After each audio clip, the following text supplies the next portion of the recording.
Thank you for stopping by. If this is your first time of coming across this channel, a warm welcome to you. Please click on the subscribe button. Thank you. Once upon a time in Africa, there lived a wise and young king named Amma. His kingdom, Ophia, stretched far across rivers, hills, and fertile lands. The people loved him, not just because he ruled well, but because he taught through actions, proverbs, and parables. He was a king who watched more than he spoke, and when he did speak, his words carried the weight of seasons. That year the rains had been generous, and the royal yam farm, located far at the edge of the kingdom, had yielded a bountiful harvest. The king's servants brought word that the yam heaps were large, taller than the tallest warrior's chest and sweet to taste. Everyone expected that the king would send his guards or palace workers to bring the harvest home. But instead, something unexpected happened.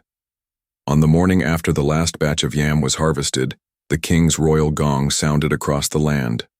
Gom, gom, gom. All people of Idaho, the town crier's voice boomed. By the order of His Royal Majesty, King Ophia the Wise, you are summoned to the palace square before midday. Curious and slightly anxious, the villagers gathered. Traders left their stalls. Farmers dropped their hoes. Even the lazy ones came, hoping to hear news of a festival or a royal gift. The king, dressed in a wrapper of lion-skin patterns and red coral beads, stood on the palace steps with his staff of wisdom.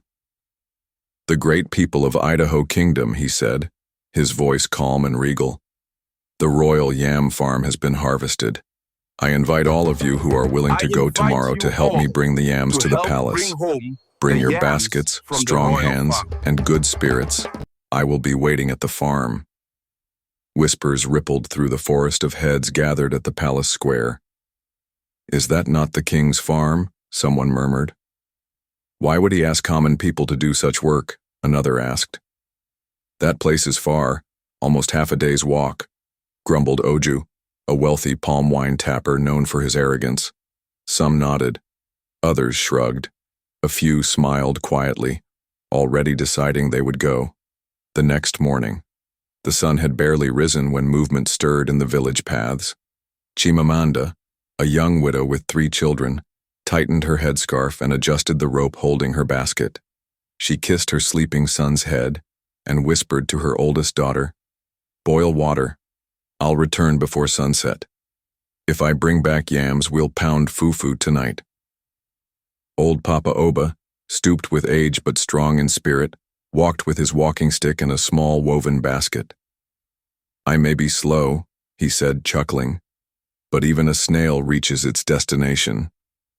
By mid-morning, a small group of villagers, men, women, youths, reached the royal yam farm. Their eyes widened. The yam heaps stretched across the field in large and tall heaps. Each tuber was thick, long, and healthy, as if the earth had poured all of its abundance into them. Birds chirped. The king sat beneath a large palm frond canopy, sipping palm wine, watching them with a quiet smile. "Welcome," he said simply. "You may begin." Some people rushed immediately, picking large yams and filling their baskets with joy.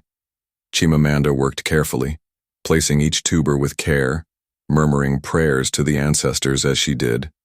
She was hoping that it would be a good day for her.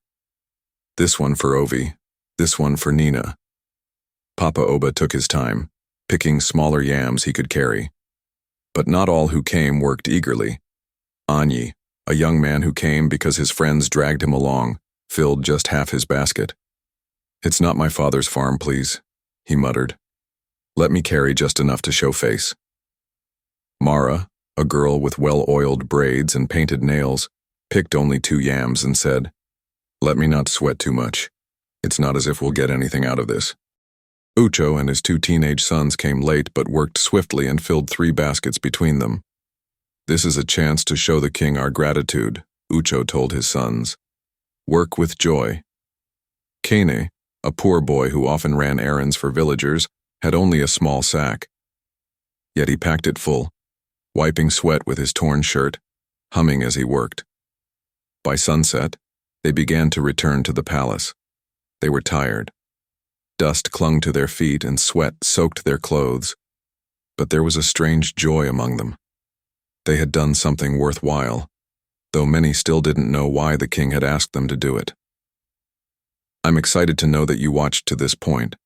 I believe that you find this story interesting. Kindly give me a thumbs up. Please don't forget to subscribe to this channel. Do share this video with people who would love it. Thank you. Back in the palace square, the king stood waiting, his face unreadable. Drums were silent. The villagers stood before him, some holding full baskets, others only a few yams. Word had spread, and those who hadn't gone now gathered to watch, curious. King Ophia raised his staff. "My people," he said, "My people, today I thank you for your labor. But know this was not just a harvest. This was not just a harvest. And a gift. It was a test and a gift." He looked around slowly, his eyes settling on each person. "Those yams you brought back, they are yours. Take them home. Let your household eat well and let your children rejoice. Those who filled their baskets filled their future. Those who brought a little will eat a little. And those who stayed behind," he paused, "have gained nothing." A gasp ran through the crowd. Those with full baskets cheered. Chimamanda fell to her knees, clutching her yams, tears running down her cheeks. "God bless the king," she cried. Papa Oba lifted his few yams with pride. Even a little effort bears fruit. But Anyi looked down at his half-empty basket with regret. Mara frowned bitterly, and Oju, who hadn't gone at all, bit his lip and walked away, silent and ashamed. Ucho and his sons laughed with relief. "Hard work is always worth it," he said. Keen, still panting, held his sack like a treasure. "I have never had this many yams in my life." That night smoke rose from many kitchens. Mortars pounded yam, children sang, fires danced. But in a few huts, silence hung like a wet cloth. Homes where no one went, where laziness or pride had cost them a gift from the king. And from his palace, King Ophia watched, a knowing smile on his lips. The following morning, the village of Idaho buzzed like a disturbed anthill. Word of the king's test had spread to the farthest corners. Some villagers congratulated the ones who went. Others murmured enviously, wishing they had gone too. Children danced around Chimamanda's compound, chanting, "Yam from the king, yam from the king. She worked with joy, now hear her sing." But not all were joyful. Oju, the wealthy palm wine tapper, sat on his carved stool under a mango tree, his jaw clenched. He was a man used to respect, yet now he felt small. "How could I, a man of wealth, be outdone by a widow?" he grumbled. His second wife, Nana, folded her arms and eyed him coldly. "Your pride has never fed this house," she said. "Maybe it's time to learn from those you mock." That day, and the days that followed, the yams transformed homes. Chimamanda pounded yam until her arms ached, but her children ate to their fill. Ucho and his sons invited neighbors for a feast. Kane, the poor errand boy, traded some of his yams for clothes and shoes. And for the first time, we wore sandals to the village square. Papa Oba, with his few yams, shared them among orphaned children near his hut. "This is the way of the elders," he said. "Even a little can become a blessing when shared." But among those who ignored the call, shame and bitterness crept in like smoke through a broken window. Some tried to laugh it off. Others accused the king of favoritism. "He should have told us it was a reward," Mara snapped, arms akimbo. "How can you test people without warning?" "He did say those willing should come," a quiet voice said. It was Alaka, a blind man who hadn't gone because of his condition, but had sent his grandson in his place. The boy returned with a full basket. "Willingness is the test," Alaka added, sipping his bowl of okra soup. "When life calls, do you answer, or wait to be promised something first?" 7 days after the harvest, the king summoned the elders and a few chosen villagers, those who had participated in the yam gathering. They sat in a half-circle under the great Iroko tree in the palace courtyard. Drummers played softly in the background. The air was heavy with anticipation. King Ophia emerged, his wrapper sweeping the polished stone floor. His staff of wisdom thudded gently as he walked. "My great people of Idaho," he began, "you answered when I called. It is time to make the royal yam seedlings get to every household in this kingdom. They will not get to everyone now, but gradually, those they will get to will make them get to other hands." He gestured, and 2 palace guards stepped forward, carrying a basket covered with a white cloth. They placed it in front of the gathered villagers and removed the white cloth. Inside were tiny yam seedlings, soft and sprouting. "These," the king said, "are royal yam cuttings.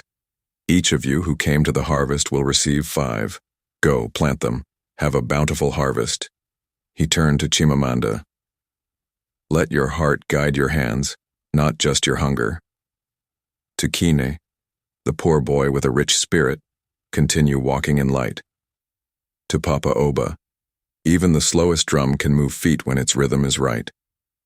To Ucho and his sons, "Let your unity be your strength. The future does not belong to the strongest, nor to the wealthiest.